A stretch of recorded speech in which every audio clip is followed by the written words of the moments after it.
Hare Krishna everyone, welcome to my channel. Vasant Panchami వేడుకలలో ISKCON youth ఫెస్టివల్లో భాగంగా రాధా మనోహర్ దాస్ ప్రభుజీ వండర్ఫుల్ స్పీచ్. వసంత పంచమి శుభాకాంక్షలు. చక్కగా కొద్దిసేపు మౌనంగా ఉంటే మీరు నేను ఎందుకు వచ్చామో కొంచెం మాట్లాడుకోవడానికి అవకాశం ఉంది. ఈరోజు వసంత పంచమి, సరస్వతి అమ్మవారి యొక్క ఈ వేడుక మనం జరుపుకుంటున్నాం. వసంతకాలం, మంచి కాలం. సంక్రాంతి, ఉత్తరాయణం, తర్వాత శివరాత్రి, తర్వాత శ్రీరామనవమి, ఇలా ఎన్నో ఉత్సవాలు మొదలై ఈ ఉత్తరాయణం అంతా ఉత్తమంగా గడుస్తూ ఉంటుంది. మనిషి ఉత్తరముఖంగా అంటే పైకి వెళ్ళాలి. ఉత్తర దిశగా వెళ్ళామంటే పైకి వెళ్దాం. మన ఆలోచన పైన ఉండాలి. దానికి సరస్వతి అనుగ్రహం ఉండాలి. అమ్మవారి అనుగ్రహం ఉంటే మన బుద్ధి ప్రకాశిస్తుంది, బుద్ధి వికసిస్తుంది. మనం ఏ సమయంలో ఏది చేయాలో మనకి తెలుస్తుంది. అలా తెలియాలి అంటే మనకి జ్ఞానం కావాలి.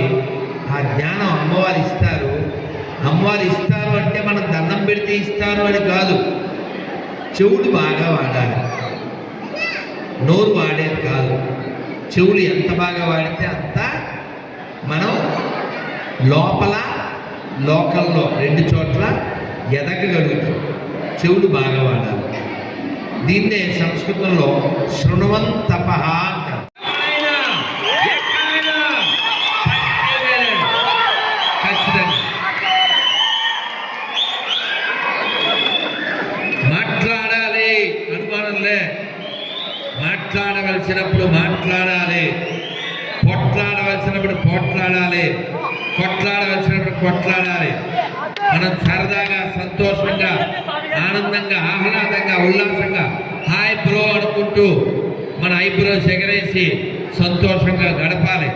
అలా గడపాలంటే మనం బలంగా ఉండాలి, మనం దృఢంగా ఉండాలి.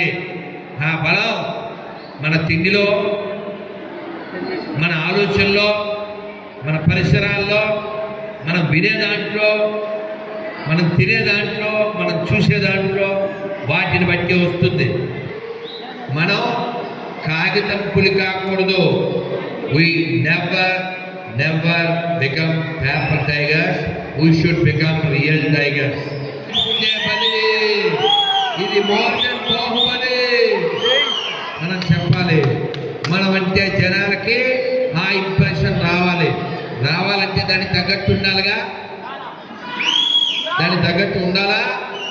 ఆ తగ్గట్టుగా ఉండడం అంటే బలం.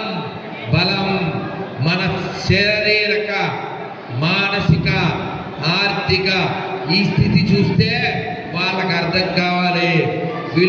వీళ్ళ ఊరి పేరులోనే కాదురా పులి, వీళ్ళ లోపల కూడా ఉంది పులి. అది అర్థం అవ్వాలి వాడికి. ఆ విధమైనటువంటి చావా సినిమా చూశారు కదా. చావా సినిమాలో నువ్వు మతం మారమంటే, నీకు సుఖపడచ్చంటే, నీకు రాజ్యం వస్తుందంటే, శివాజీ కొడుకైనటువంటి శంభాజీ ఏం చెప్పాడు? మై చావా షేర్కి బచ్చా, ఇలా గర్జించాడు. షేర్ అంటే తెలుసు కదా, పులి. నేను చావాని అంటే పులి బిడ్డని అని చెప్పాడు.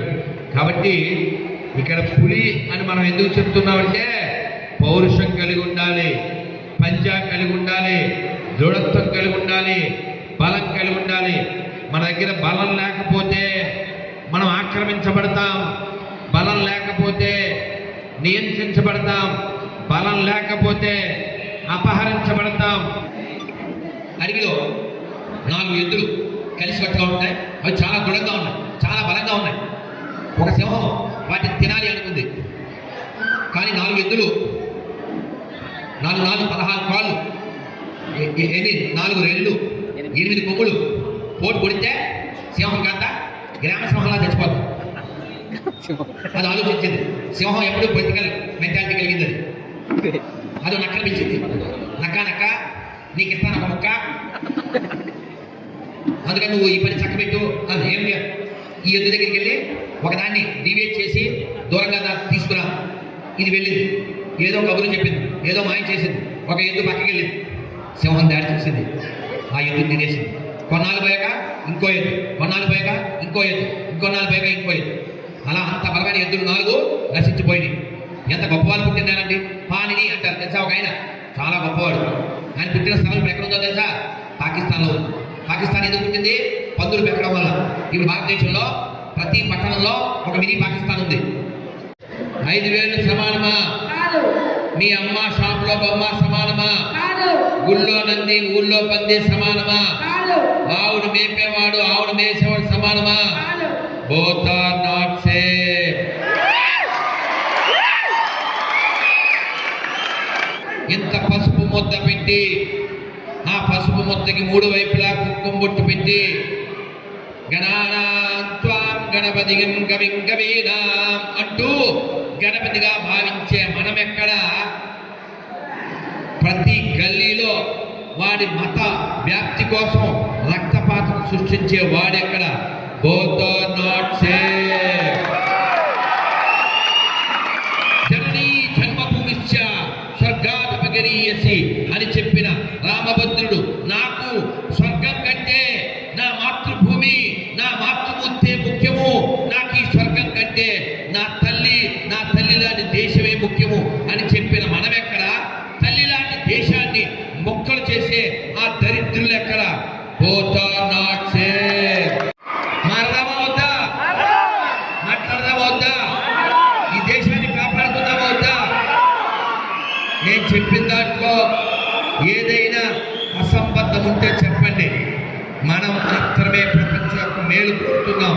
మనం బాగుండాలి, మనం బలంగా ఉండాలి, మన ధర్మాన్ని కాపాడుకోవాలి.